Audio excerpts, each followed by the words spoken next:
महाराज मेरे मन में प्रश्न है कि जैसे अभी नवरात्रे आ रहे हैं जी। तो कई बार कई लोगों को कलश कैसे स्थापित करें या नवरात्रा कितने प्रकार के होते हैं, नवरात्रे की विधि क्या है। कई बार विधि ना होने के कारण, विधान ना जानने के कारण तमाम लोग पूजा पाठ तो कर लेते हैं बहुत सारा, परंतु वो लाभ नहीं मिल पाता। तो महर्षि मैं चाहता हूँ कि आपके माध्यम से भक्तों को जो भी सूचनाएं मिले और उससे जन कल्याण, क्योंकि आपका काम जन कल्याण का है, तो जन कल्याण अवश्य हो। इसके विषय में थोड़ा सा मैं चाहूंगा कि आप नवरात्रे कितने प्रकार के होते हैं इसके विषय में भी भक्तों को अवगत कराएं। देखो, देवी भागवत के अनुसार वर्ष में 4 बार नवरात्रि आते हैं। 2 जिसमें गुप्त नवरात्रि बताते हैं, चैत का मास का जो नवरात्रा, और उसके बाद जो आश्वान में आते हैं जिसको कुंवार के नवरात्रि बोलते हैं, वो बड़े नवरात्रि होते हैं। मेरा मानना है कि अगर भक्त हैं तो भक्तों के लिए तो चारों नवरात्रि बराबर है, चारों नवरात्रि बराबर है। देवी भागवत में ये बताया गया कि अगर आप देवी के उपासक हैं तो आपको चारों नवरात्र का उपवास व्रत जो भी आप रखते हैं तो रखना चाहिए।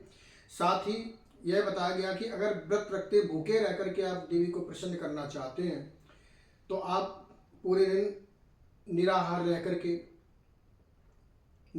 करके और सुबह ध्यान चिंतन साधना, दोपहर में ध्यान चिंतन साधना, शाम को संध्या करते हुए शाम के वक्त में आरती पूजा के बाद में एक कन्या को जिमाना चाहिए।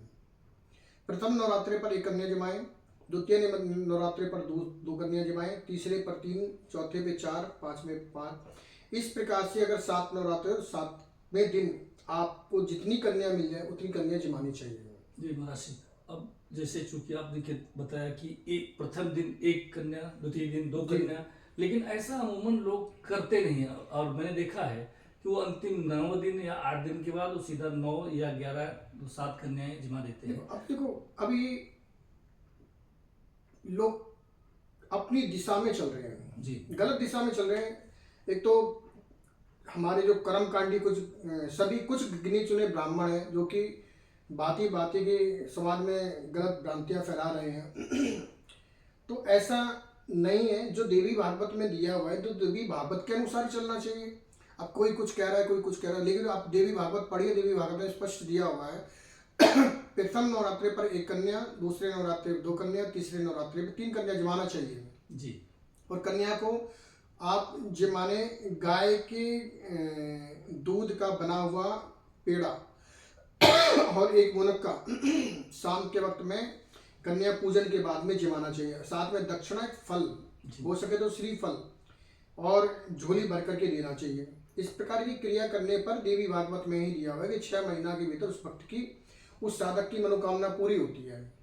और ज्यादातर अधिकतर भक्त लोग क्या करते हैं कि 9 दिन व्रत कर लिए 9 दिन व्रत करने के बाद 9वीं वाले दिन 9 कन्या जिमा दी, किसी ने 8 जिमा दी जी, हवन करवा दिया और उसके बाद में उपवास तोड़ दिया। तो ये गलत हो जाता है क्रिया। मेरा मानना है कि लगभग भारत में 80% लोग गलत उल्टी सीधी क्रिया करते हैं। जी, हाँ, भागवत जी के अनुसार नहीं चलते, अपनी मर्जी से। मेरी दादा की माता जी ऐसा काम करती थी तो हम भी ऐसा काम, हमारे पड़ोसी ऐसा काम करते तो हम भी ऐसा ही काम कर लेंगे।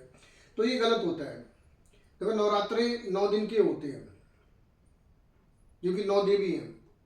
कभी नवरात्रि 7 बन जाते, कभी 8 बन जाते। तो कुछ राज्यों में होता क्या है कि जैसे पंजाब जैसे राज्य में जी, कि वहाँ अष्टमी या सप्तमी पर ही कन्या जिमा देते हैं। नवरात्रि 9 है तो सप्तमी या अष्टमी पे जिमा दिया, जी, खंडित हो गया। जी, जी, कुछ जगह पे अष्टमी को जिमा देते, 9वीं करते नहीं है जी, तो खंडित हो जाता है।